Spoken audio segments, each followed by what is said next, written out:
बेलपुरी गांव की अंधेरी गलियों में ना एक कहानी बसती है। एक ऐसी कहानी जो आज भी आधी रात के सन्नाटे में जैसे जिंदा हो उठती है। तो चलिए आज चलते हैं बेलपुरी और सुनते हैं उस कहानी को, उस राज को। हाँ, आधी रात। ज्यादातर डरावनी कहानियों की शुरुआत यहीं से होती है ना?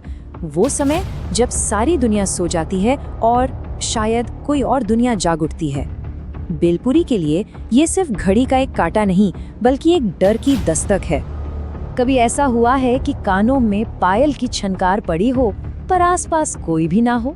सोचिए, एक ऐसी आवाज जो सुनने में जितनी खूबसूरत है, उतनी ही खौफनाक भी। यही आवाज बेलपुरी की इस पूरी कहानी का दिल है। तो सबसे पहले ये समझते हैं कि ये गांव का अनसुना रहस्य आखिर है क्या। ये सिर्फ एक भूत की कहानी नहीं है, बल्कि उस गांव का वो सच है जिसे सुनने की हिम्मत हर किसी में नहीं होती। देखिए, दक्षिणी एशियाई लोक कथाओं में चुड़ैल कोई नया नाम नहीं है, लेकिन बेलीपुरी में उसकी पहचान उसका चेहरा या नाम नहीं था, बल्कि उसके कदमों से आने वाली सिर्फ एक आवाज थी, पायल की छनकार। अब कहानी उस मोड़ पर आती है जब ये सिर्फ एक लोक कथा नहीं रहती, बल्कि एक इंसान की जिंदगी की हकीकत बन जाती है। एक रात जब एक दरवाजा खुला और उसके बाद सब कुछ बदल गया। गांव में एक आदमी था, रामू, और एक रात पायल की वही जानी पहचानी आवाज ठीक उसके दरवाजे के पास आकर रुक गई। और रामू ने वो कर दिया जिसकी हिम्मत गांव में कोई नहीं करता था। उसने दरवाजा खोल दिया। अब रामू ने जो सामने देखा वो कोई मामूली साया नहीं था, वो तो डर का जीता जागता रूप था। जैसा कि यहाँ बताया गया है, सफेद साड़ी पहने, लंबे बिखरे हुए बाल, और सबसे ज्यादा खौफनाक बात, उसके पैर उल्टे थे। मतलब कहानियों में सुना हर डर उस एक पल में सच बनकर उसके सामने खड़ा था। पर वो सिर्फ वहाँ खड़ी नहीं रही। उस गहरे सन्नाटे को तोड़ते हुए उसने कुछ कहा, और वो कोई सवाल जवाब नहीं था, वो एक सीधी सादी लेकिन डरावनी चेतावनी थी। उसने सिर्फ इतना कहा, आधी रात बाहर मत निकला कर।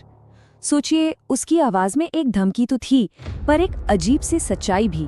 मतलब उसने रामू को कोई चोट नहीं पहुंचाई, कोई नुकसान नहीं किया, बस एक नियम बता दिया।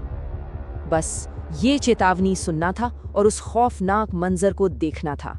रामू की तो जैसे हिम्मत ही जवाब दे गई। वो डर के मारे वहीं बेहोश होकर गिर पड़ा। अब रामू तो खैर होश में आ गया, लेकिन उसकी बताई कहानी ने पूरे गांव को एक ऐसे डर में जकड़ लिया जो आज तक जिंदा है। ये कहानी अब सिर्फ रामू की नहीं रही, ये पूरे बेलपुरी की कहानी बन गई। और ये स्लाइड बहुत अच्छे से दिखाती है कि उस एक रात का असर क्या हुआ। देखिए, पहले जहां गांव में रात को दरवाजे खुले रहते थे, लोग बेखौफ थे, वहीं अब सूरज ढलते ही हर दरवाजे पर ताला लग जाता है। मतलब डर ने लोगों के जीने का तरीका ही बदल डाला। सिर्फ एक रात, सोचिए, सिर्फ एक मुलाकात और एक चेतावनी, बस इतना ही काफी था एक पूरे गांव की रातों की नींद हमेशा के लिए उड़ाने के लिए। रामू ने तो दरवाजा खोलना बंद कर दिया, गांव वालों ने भी सीख ले ली। पर सवाल ये है कि क्या वो आवाज आनी बंद हो गई, या फिर लोगों ने बस डर के मारे उसे अनसुना करना सीख लिया है। कहते हैं, आज भी बेलपुरी की उन्हीं गलियों में आधी रात को वो पायल बजती है। एक ऐसी आवाज जो बार बार याद दिलाती है कि कुछ दरवाजे हमेशा बंद ही रहें तो अच्छा है। छन छन छन।